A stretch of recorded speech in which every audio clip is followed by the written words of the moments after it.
En este mundo que nos ha tocado vivir, la democracia parece que es algo intachable, insustituible, perfecto, pero se da por supuesto siempre que solo existe democracia cuando hay democracia de partidos políticos y liberal. Sin embargo, Gonzalo Fernández de la Mora va a hablarnos de una democracia distinta, la orgánica. ¿Qué vamos a escucharle? Bueno, estoy seguro de que Gonzalo Fernández de la Mora y Varela nos va a hacer una magnífica disertación sobre la democracia orgánica que tan bien conoció y explicó su padre, Gonzalo Fernández de la Mora y Mon. Qué buena entradilla has hecho, porque efectivamente se da la circunstancia de que parece ser como si no existiera otra posibilidad que la democracia partidista o partitocracia de carácter liberal fuera el único elemento que permite vertebrar las sociedades adecuadamente para que la gente estuviera bien representada. Bueno, históricamente eso no es así. No ya solo porque en España durante muchos años hubiera un régimen llamado democracia orgánica, es decir, que no utilizaba a los partidos políticos como vehículo entre la voluntad popular y su representación política, sino porque efectivamente existen otros muchos, a lo largo de la historia, innumerables vías de hacer llegar la opinión de la gente hacia los legisladores. Gonzalo Fernández de la Mora conoce el tema perfectamente. Estoy seguro de que nos va a reflejar adecuadamente cómo funcionaba el mecanismo de representación durante el régimen de Franco.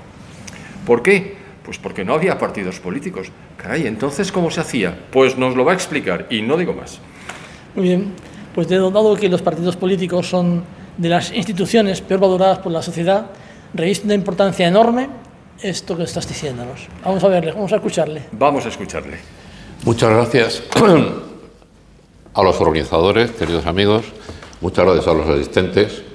En Madrid cada día es más difícil encontrar un auditorio para una conferencia. Es una especie de milagro encontrar más de 20 o 30 personas en una conferencia en Madrid.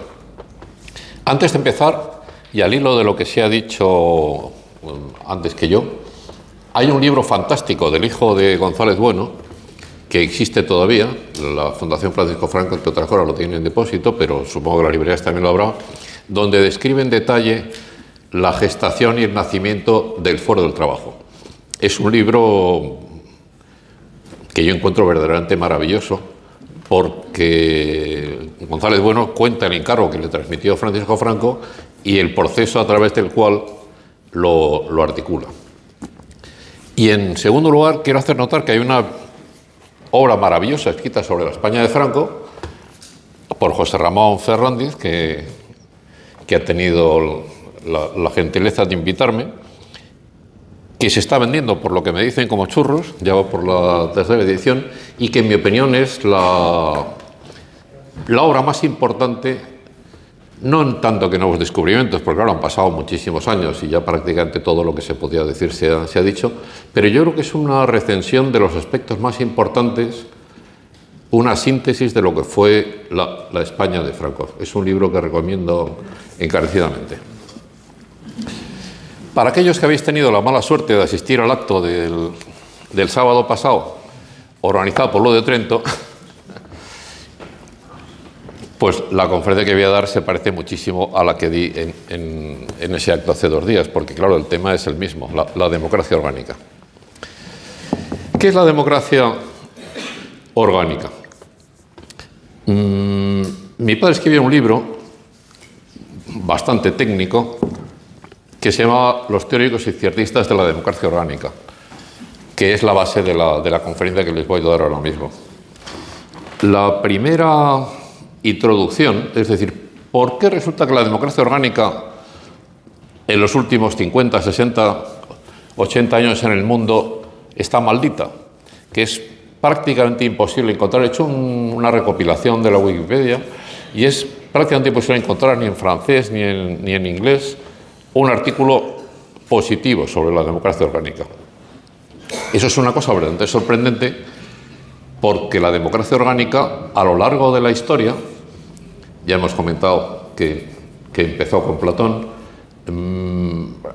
ha sido típicamente una idea apoyada por la izquierda.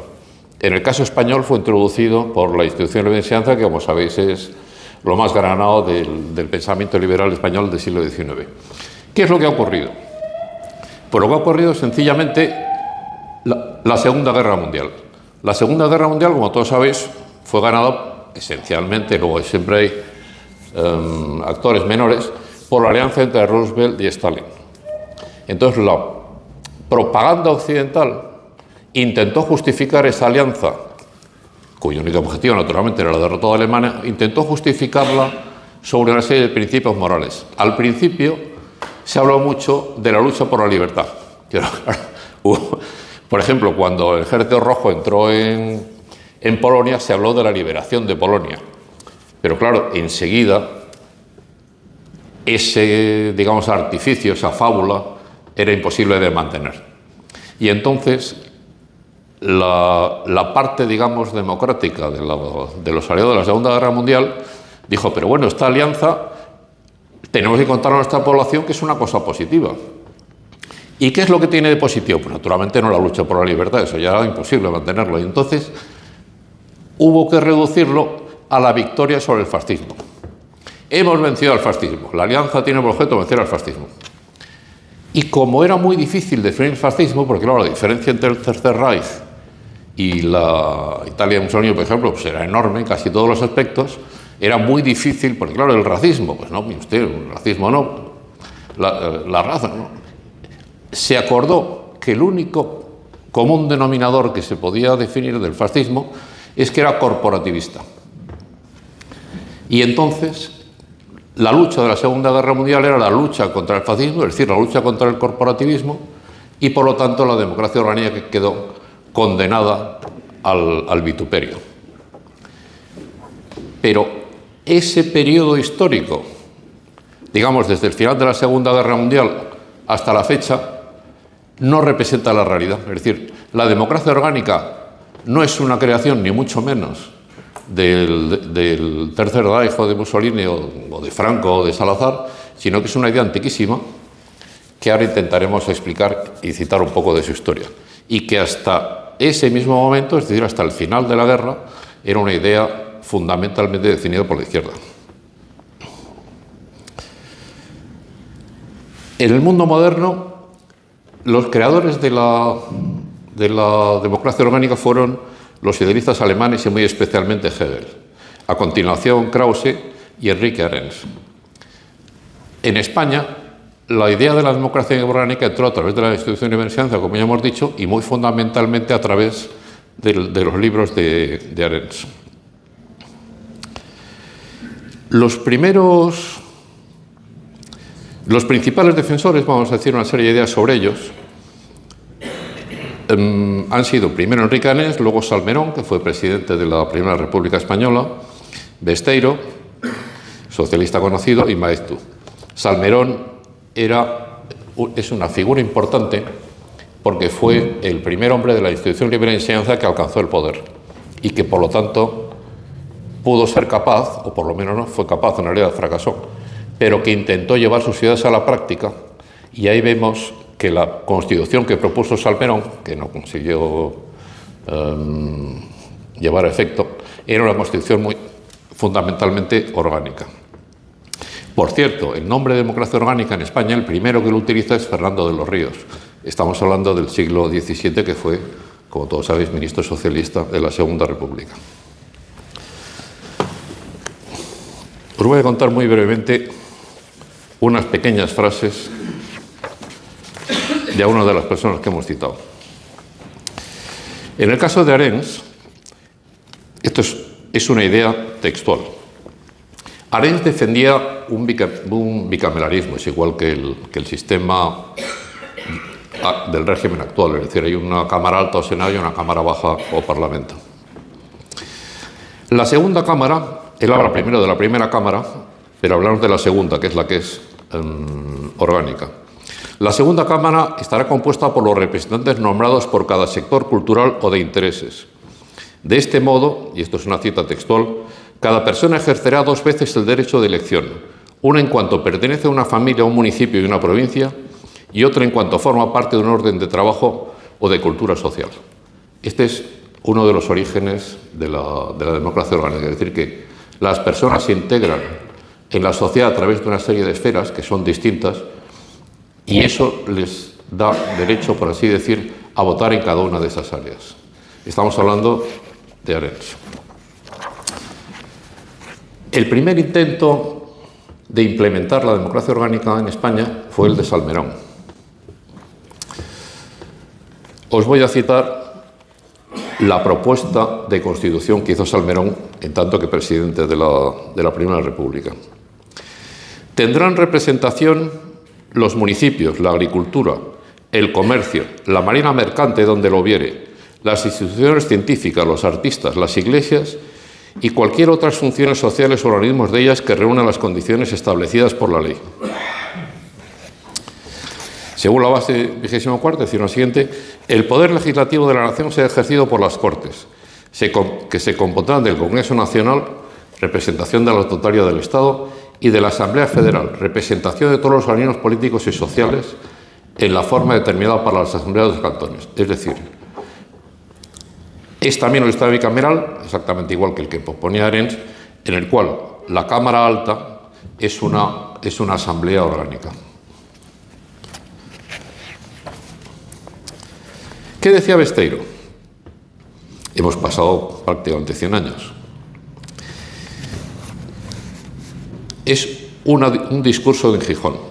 Quería yo una cámara de intereses, donde los conflictos de la industria y del trabajo agrícola se discutieran por sus representantes legítimos.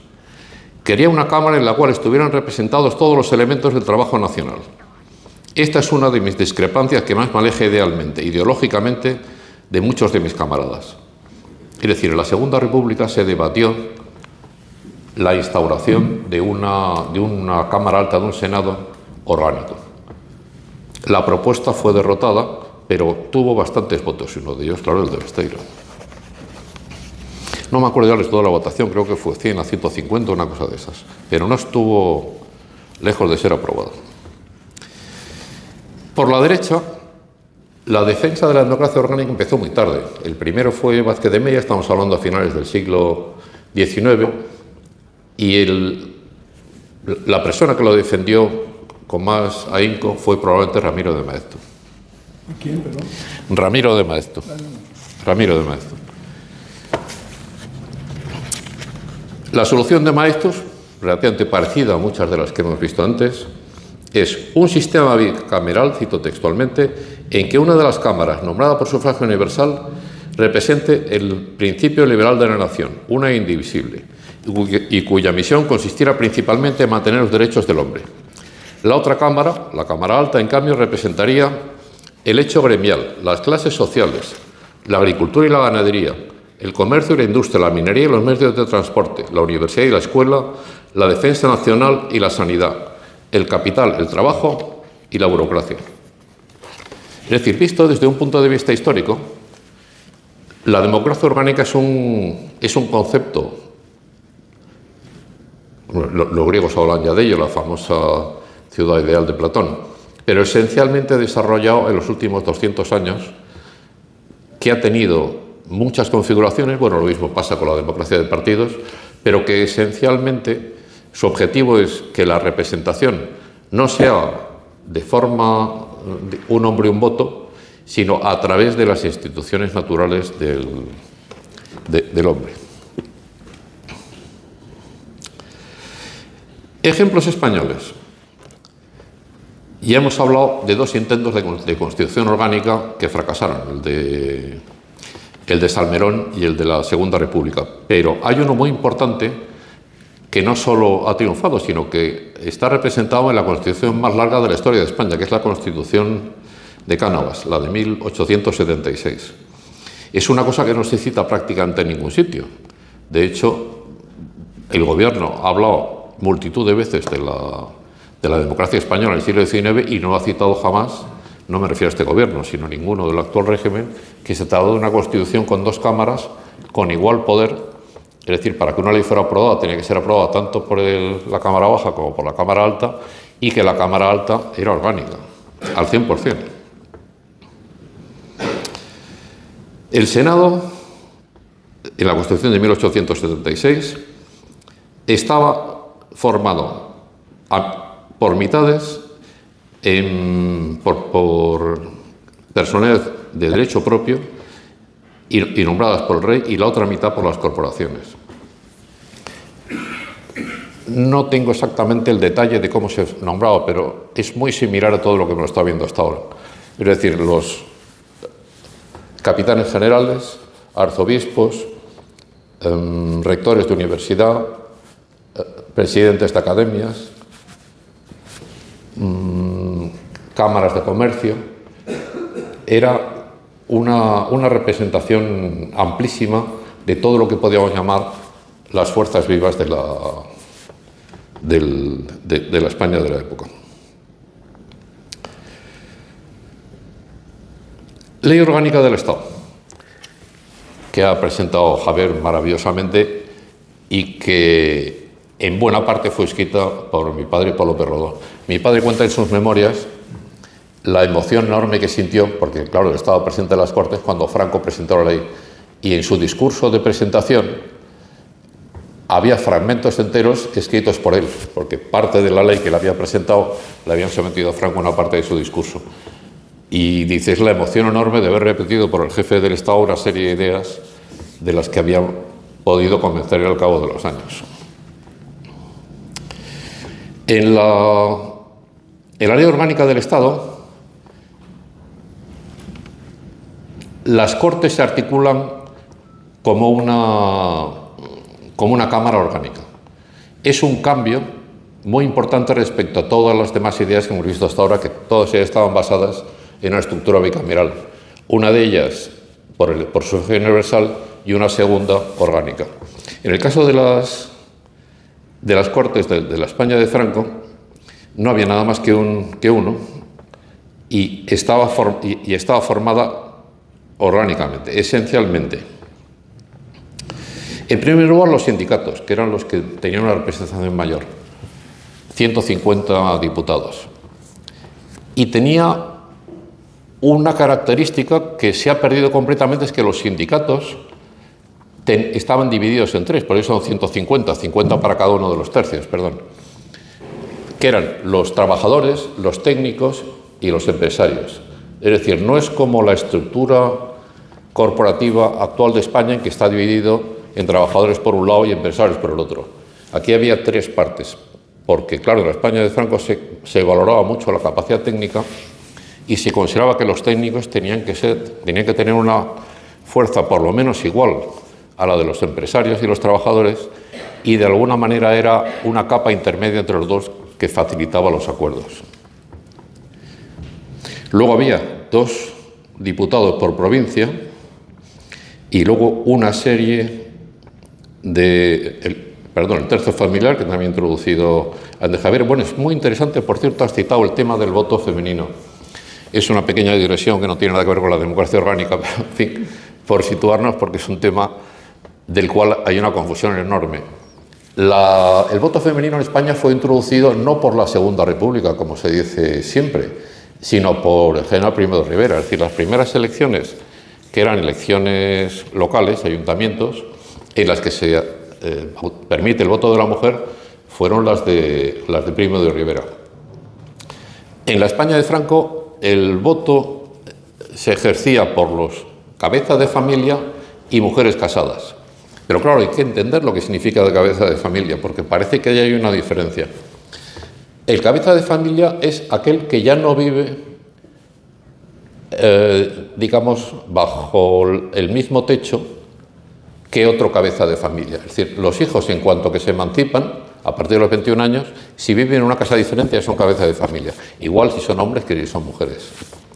Es decir, el principio de cabeza de familia y mujeres casadas no establece ninguna diferencia negativa respecto al voto de la mujer, porque si la mujer se independizaba, empezaba a votar a la misma edad que el hombre. Me quedan 5 o 10 minutos. Sí. ¿Qué es la democracia orgánica? Para definirla, hablaremos primero de lo que es la democracia inorgánica. La democracia inorgánica se basa en las ideas de Locke y Rousseau, que hoy son prácticamente creídas por la mayor parte de la población, aunque ya no ningún teórico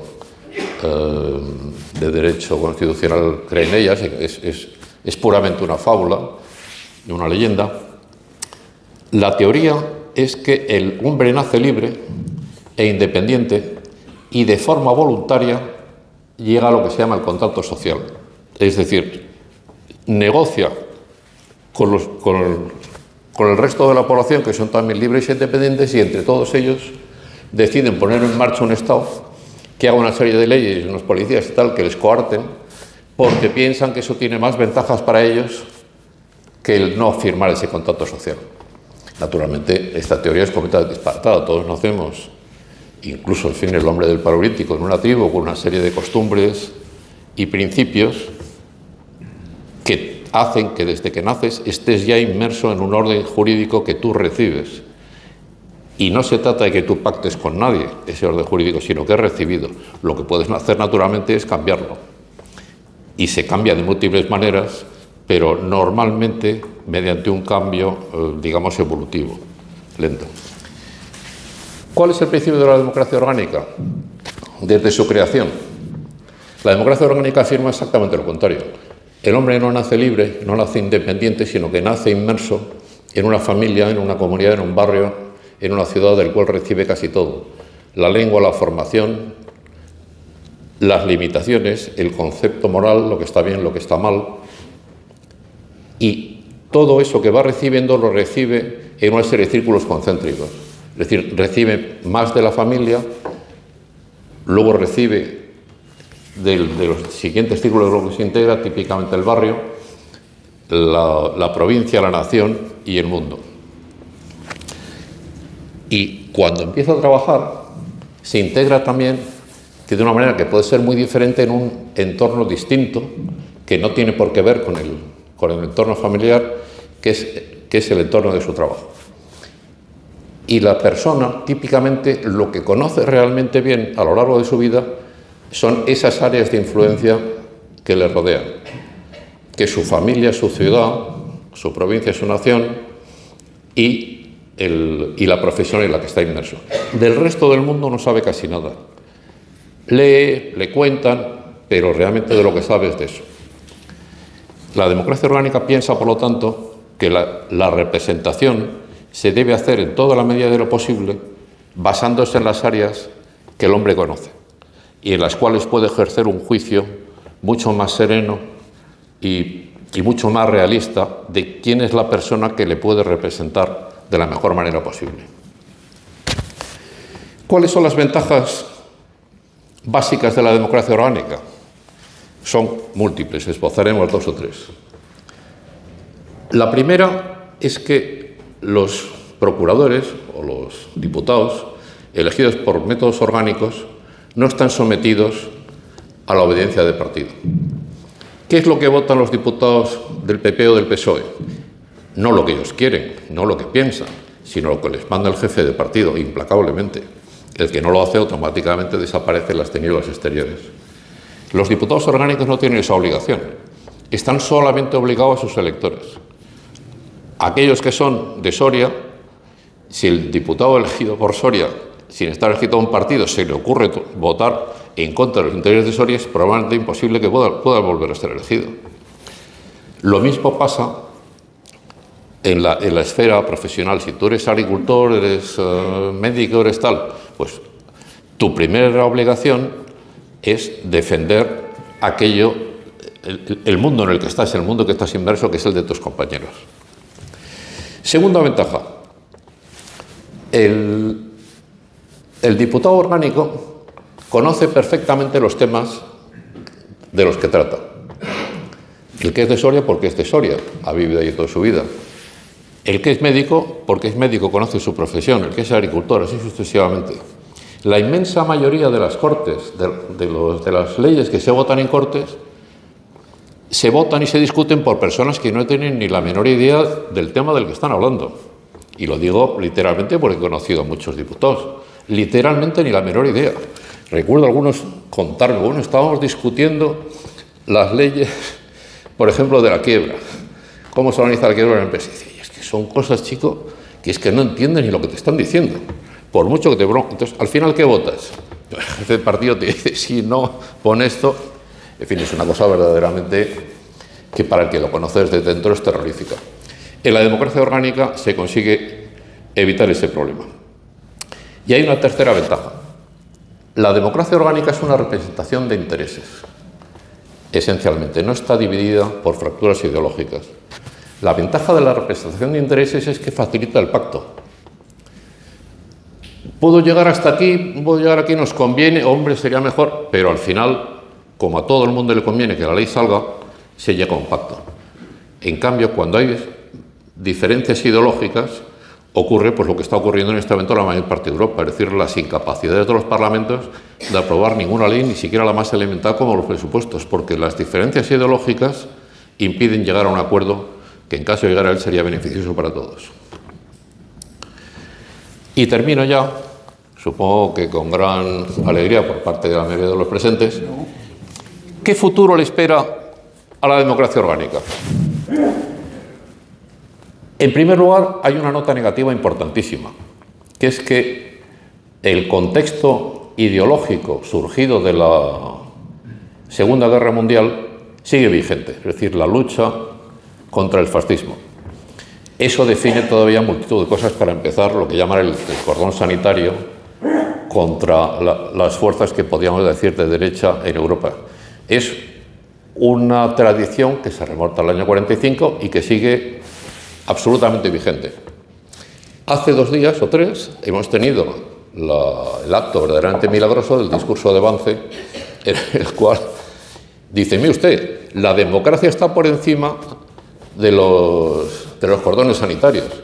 Si su pueblo quiere una cosa, pues mire usted, atienda lo que quiere su pueblo. Es la primera vez que en la Europa posterior a la Segunda Guerra Mundial alguien dice esto. No se había dicho jamás. Para mí ha sido una verdadera revolución que todavía está en proceso, porque las fuerzas que han dominado la política europea durante estos 80 años todavía no han acabado de creerse lo que ha pasado y no saben si adaptarse, no adaptarse, qué cambios hacer, etcétera. Pero es un cambio que considero sísmico. Hay un segundo problema, que es la crisis de la... Bueno, este efecto ya es a favor, que es la crisis de las democracias de partidos en Europa. Si os fijáis, la eficacia de la democracia de partidos en alcanzar consensos que permitan gobernar ha decrecido de forma brutal en Europa en los últimos años, hasta el punto de que haya multitud de gobiernos que son o de muy corta duración o que son incapaces de aprobar ninguna ley, ni siquiera la de presupuestos. ¿Esto a qué se debe? Pues se debe esencialmente precisamente al cordón sanitario. Es decir, en Europa ha aparecido con fuerza una nueva fuerza, la derecha, que los partidos existentes se niegan a legitimar. Es decir, intentan hacer como que no existe. Y entonces la única forma de poder gobernar es mediante un acuerdo entre los partidos populares y la socialdemocracia, que es lo que viene ocurriendo en la Unión Europea desde hace 20 o 30 años. Pero claro, ellos se ponen de acuerdo en la Unión Europea porque tienen la sensación de que la población no se entera de ese pacto. Ya sabéis que el 70 y tantos % de las leyes que se aprueban en España es lo que se llama transposición de la legislación comunitaria, es decir, leyes que se aprueban en Bruselas con acción sobre todos los estados, pero que para que formalmente tengan vigor deben aprobarse por el Parlamento Nacional. Entonces el Parlamento Nacional lo que hace es recibe una ley, vota a favor, la firma y fuera. Nadie cuenta que esa ley es un acuerdo entre PP y entre el Partido Popular y Socialdemocracia, pero es así. Como la ideología tiene que seguir vigente para que los ciudadanos sigan votando, es mucho más difícil alcanzar un acuerdo digamos, de unión de votos entre los partidos populares y la socialdemocracia en los países concretos. Pues lo que pasa en Francia, lo que pasa en Alemania, lo que pasa en España, etc. Entonces, si ese acuerdo entre el Partido Popular y Socialdemocracia es difícil de alcanzar y un tercio, digamos, de los parlamentos está ocupado por la derecha, que siempre vota en contra porque nadie quiere pactar con ellos, entonces se llega a la situación actual, que es una situación de parálisis europea importantísima. Esta situación, que no es de quiebra, pero sí es de grave deterioro, de la estructura política europea, ¿se va a resolver dando cabida de alguna forma a la democracia orgánica? Pues es una pregunta que es muy difícil de responder. Yo, desde luego, no lo descarto, porque claro, el nacimiento de la derecha es un fenómeno tan importante que es imposible que se siga manteniendo el cordón sanitario durante mucho tiempo. ¿Cuánto va a tardar en llegar? Yo creo que estamos en un proceso de aceleración de la historia brutal y es muy posible que yo llegue a verlo. Muchas gracias por vuestra atención.